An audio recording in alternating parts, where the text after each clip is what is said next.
Hey guys, what's up? Welcome back to another series of empires, and today we'll be discussing about Akkadian Empire, their rise, their peak, the culture, and their mysterious fall. We will see all the things in detail. We will first start our episode with their king, the rise of the Sargon. So that will be our first episode, which we will discuss today. So let's begin.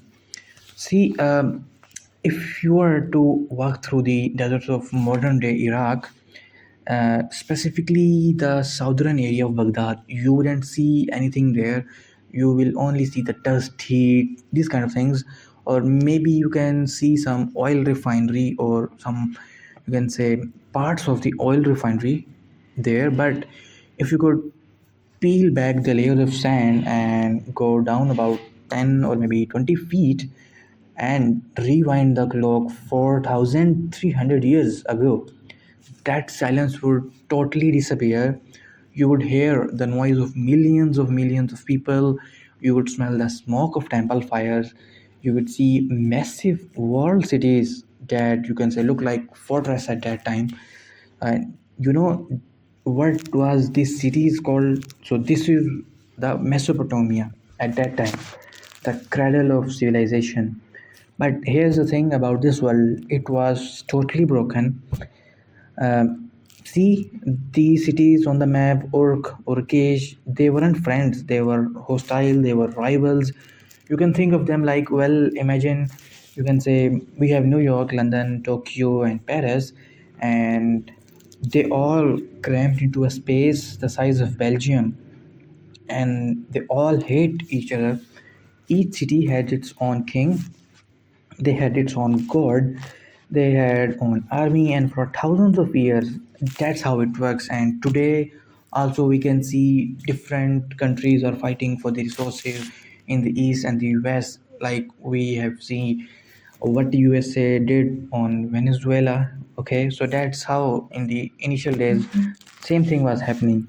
So one city would get strong, beat up the neighbor, they take their money, their resources, their water rights, and then 50 years later, the neighbor would get strong, they do the same thing back. So it was an endless cycle, and that cycle was called the King of the Hill. Yeah, until now comes the interesting part. See, one man decided to change the rule of the game.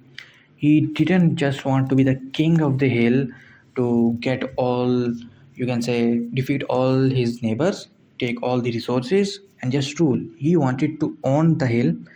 He wanted to own the people, including all the country's people on the hill. He wanted to own the sky above it. So he wants, in simple, he want to be like a god. Yeah, his name was Sargon, and he is the reason, you can say, we have the world empire. And because of him we can see different empires, so these kind of things. So now, usually when we talk about ancient kings, we oftenly start with royal bloodline, like that drill. His father was a king, his grandfather was a king, so inheritance, the kingship is transferred to from grandfather to son, and so on. But that's the boring part. And well, here's the interesting part about Sargon. He is little much different. And Sargon, you can say, for many historians was a problem, because half of what we know is attached in stone, and the other half, you can say, sounds like a Hollywood movie script. Yep. So according to a text called the Legend of Sargon, which you can say, to be fair, was written centuries after he died, his start was nothing or anything but royal.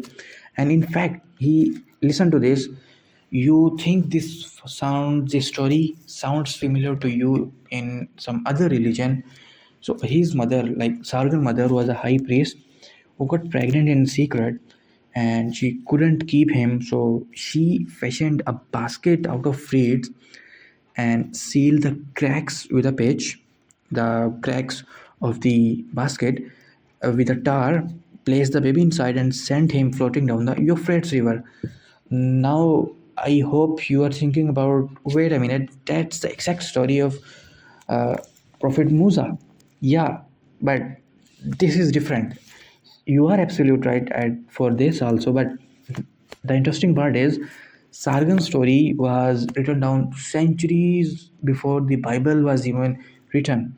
So either history likes to, you can, as we all know, history likes to repeat itself, or someone was just taking notes. The baby, Sargon, was found by a man, and that man name in history books was Aki. Aki was not a king, he's just a gardener, and he takes the boy in, raises him as his own son, and teach him the trade, the culture, and all the things which a father usually told their son. So the future ruler of the known world starts his life pruning date palms and digging irrigation ditches in the mud. But Sargon, he wasn't meant for gardening. He had a, you can say, a bigger purpose, but we don't know exactly how he did it. But maybe some historians say he was charming, or he was, you can say, he has some aura, or he was maybe just some incredibly smart guy. But he managed to get a job at the palace in the city of Kish, and he lands a very specific job. He becomes the cupbearer to the king. So now let's pause for a second, and you will ask what I mean by cupbearer. So you can probably picture this as a waiter, someone who walks around with napkin over their arm, asking if you want sparkling or a still water. Sounds interesting. No. In ancient world, the cupbearer was not a waiter. The cupbearer was a guy who tasted the king's wine to make sure it wasn't poisoned. Yep, think about what that means. So the cupbearer, first of all, drink any water or any juice to make sure it wasn't poisoned, and then that drink will be given to the ruler or the king at that time. So king trusts his life literally every time he takes a sip. So the cupbearer was a chief of staff, and he's a head of security, and he's the person which stand closest to the king when he sleeps. He has the king's ear, and it is a position of a massive political power at that time. And the king of Kish at this time, a guy named Urzababa comes in. Urzababa is, he's having a bad year at that time. The political situation in Mesopotamia is heating up. To the south, there is a conqueror which named as Lugal Zagezi. So Lugal Zagezi is tearing through cities, and Urzababa is nervous about this situation. And to make matters more worse, his cupbearer Sargon starting having dreams. So, what Sargon dreams now? So, Sargon dreams that the goddess Inanna, which in many historians call the goddess of war and love, a very intense deity, is drawing King Urzababa in a river of blood. And Sargon, which was being loyal servant, goes to the king and say, "Hey king, I had this weird dream where the gods basically destroy you. Just a thought you should know about it." And Uzzo Baba, like his face was in fear, and he was so angry, and he freaks out. He realized this gardener turned body god is a threat also. So he decides to kill Sargon, but he can't just execute him in front of millions of people and in his palace. So Sargon is at that time too much popular, also too close to the court, because he was managing all the stuff of the king.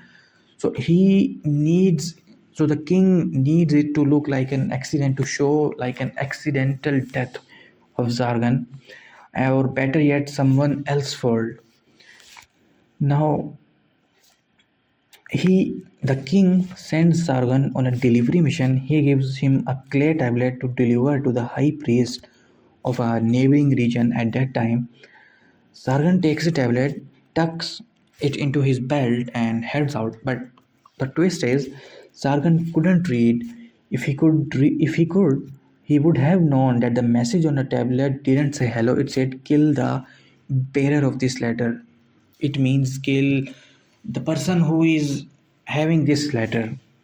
So it's the oldest trick in the book, but somehow, and the historical records are frustratingly vague on the how the plot fails and the Sargon survives somehow. We don't know. This is not mentioned in the history books. So maybe he opened it, or maybe the priest refused. We don't know. But Sargon comes back, and now the gloves are off, and this is the exact moment where history changes. Urzbaba, the king, is too much weak. The enemy from the south that conquer Lugal Zagezi finally arrives at the gates of Kish, and the city couldn't withstand against them. The city falls, and Urzubaba was defeated. The Sumerian king list simply says the kingship passed from Kish to Uruk. It implies Urzubaba was wiped out. But now what happens next? So Sargon doesn't run the city, the empire. He looks at the chaos, the burning city, the fleeing soldiers, and he sees an opportunity in this situation. He takes the remnants of the army of Kish. He rallies the common people.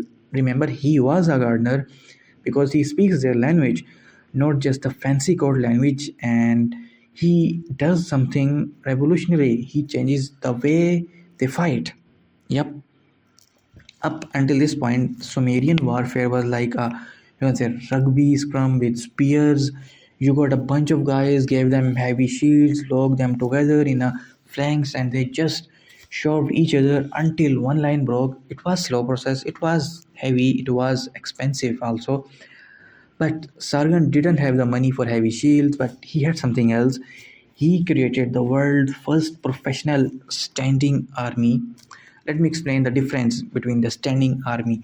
So before this, armies were militias, farmers who grabbed a spear when the king called, fought for a week, and then went home to harvest their wheat.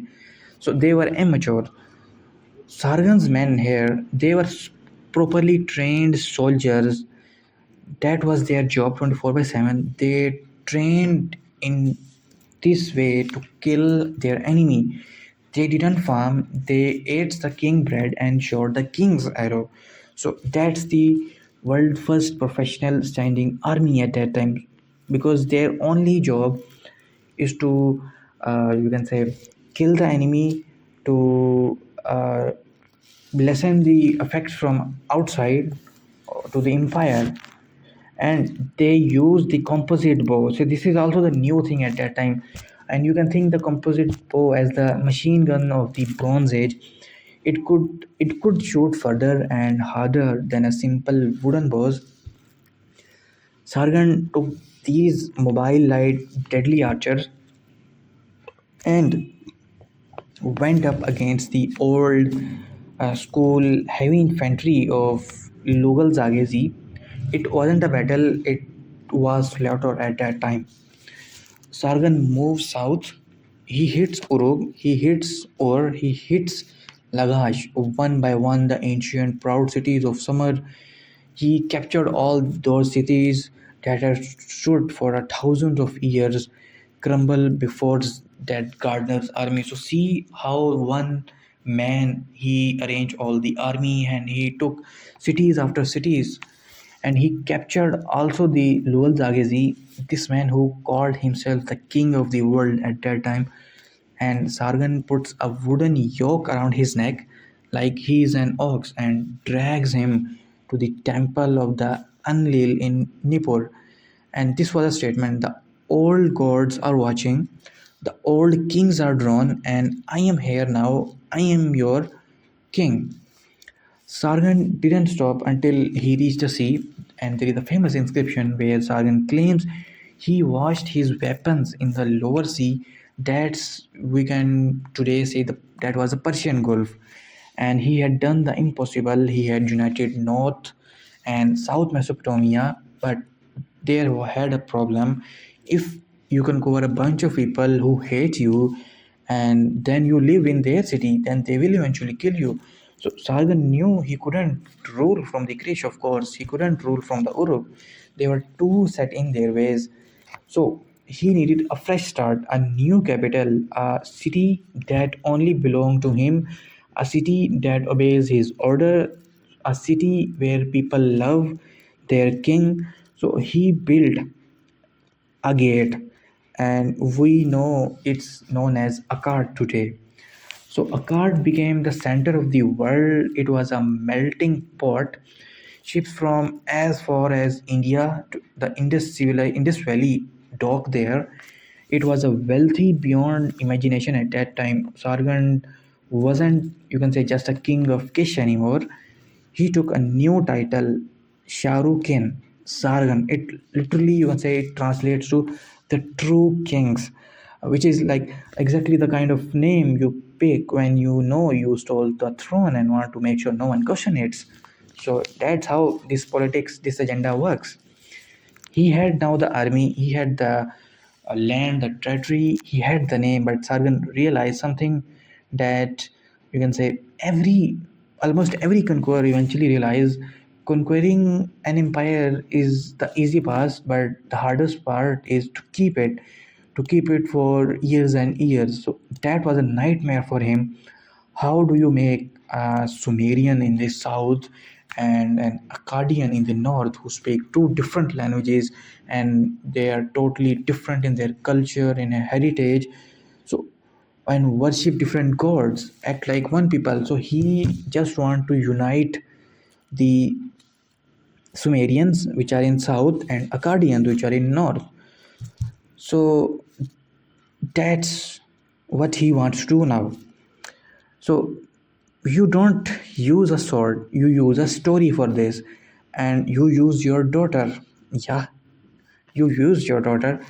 And next time on the First Empire, we meet the most important woman in ancient history, who we will see how they played a part in uniting these two people, these two tribes, these two cities, and the person who literally invented the idea of authors, which was the, you can say, Sargon's secret weapon, which was named as in and Hudana. Yeah, that's right. So that's it for today. So today we talk about the birth of how Sargon was born and how he took over the kingship of Urzababa and then how he conquered the cities. And then we also talk about the world first standing army and the mini machine gun of Bronze Age at that time, how he managed to build. And but when he conquered all the cities, he couldn't able to keep it, and because of too much differences in the people at that time. So in the upcoming video we will discuss about how his secret weapon was used at that time to unite two different people. So yeah, that's it for today, and subscribe, like and share, and free feel to comment down in the comment section about if I missed anything in this video. So take care, bye bye.